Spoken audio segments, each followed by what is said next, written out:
사랑하는 아들, 딸들, 어제 하루도 잘 보냈나요? 엄마 묵상 TV의 에스더 엄마입니다.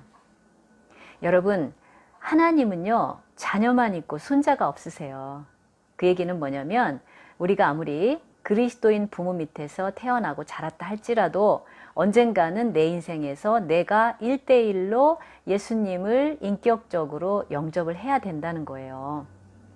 즉 구원은 혈통으로 오는 것이 아니지요. 그런데 예수님 당시에 구원은 혈통으로 올 뿐만이 아니라 내가 삶의 사소한 부분까지 철저하게 율법을 지켜서 하나님의 백성이 된다라 그러면서 자기의에 푹 빠져있던 사람들이 있었어요. 그 사람들이 바리새인들입니다. 당시 한 6천 명 정도 됐다고 하는데요. 우리는 하나님의 선택한 백성이야. 우리는 하나님의 성전이 있어 절대로 멸망하지 않아. 그런데 멸망했잖아요. 그리고 예수님 당시는 이미 로마의 속국으로 있었어요. 하지만 자치권을 인정했기 때문에 당시 이 바리새인들이 유대인들의 최고 기관이라고 할 수 있는 사내들인의 멤버들, 즉 지도자들이었어요. 그 중에 한 사람인 니고데모가 있었어요. 이 사람도 마찬가지로 자기의에 빠져있던 사람이죠. 그런데 예수님께서 가나 혼인잔치에서 물로 포도주를 변화시킨다든지 이런 기적들에 대한 것을 보면서 분명히 이분은 좀 보통 분이 아니다 그런 생각을 하게 됐어요. 당시 예수님에 대한 평판은요 다양했어요. 뭐 예수님이 선생이다, 선지자다, 심지어는 사람들을 미혹하게 하는 사기꾼이다, 또는 귀신 들린 미친 자이다, 뭐 그런 평가들이 있었어요. 이 니고데모가 볼 때는 선생님이셨어요. 그렇지만 자기 신분이 있기 때문에 밤에 예수님을 몰래 찾아와서 대화를 나눕니다. 예수님께서 니고데모에게 이런 말씀을 다짜고짜 하시는 거예요. 자, 요한복음 3장 7절을 보겠습니다.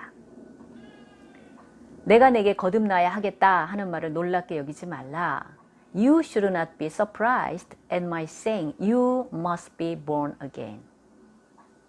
예수님이 니고데모에게 You must be born again 이 말씀을 하셨을 때 니고데모는 너무나도 놀랐을 것 같아요. 왜냐? 자기는 이미 하나님의 아주 훌륭한 자녀들 중에서도 지도자인데요. 예수님께서 여기 말씀하시는 born again, 거듭나야 한다는 원래의 의미는요, 하늘로부터 나야 된다는 말씀이에요. 엄마 아빠는 여러분들이 태어났을 그 시간, 그 순간을 절대 잊지 못하죠. 하지만 영적인 탄생은 언제 어떻게 되는지 알 수가 없어요. 그래서 기도를 하는 겁니다. 또한 설사 엄마 아빠가 예수를 믿지 않는다 할지라도 내가 교회를 다니는 그 자체가 내가 구원받는다는 그런 증거가 아니에요. 이처럼 나야말로 정말 구원받은 사람이지, 나야말로 하나님의 자녀지라고 확신을 할 수 있지만요, 이거는 부모가 절대로 할 수 없는 일입니다. 이건 오직 하늘로부터 나야 되는, 오직 성령으로만 거듭나야 되는 일입니다. 그래서 내가 예수님을 마음으로 믿게 되고 입술로 시인하면서, 그리고 내가 죄인인 것을 깨달으면서 내가 이제 변화되는 것이죠.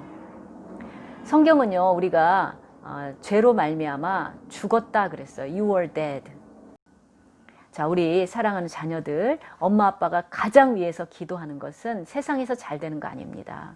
오직 하나님과 인격적인 만남을 갖고 진정으로 거듭난, 또 거듭난 우리 자녀들은 그리스도의 형상을 닮아가는 귀한 사람으로 성장해 가는 것이 우리 엄마 아빠의 가장 큰 기도라는 것을 잊지 말기를 바랍니다. 사랑합니다.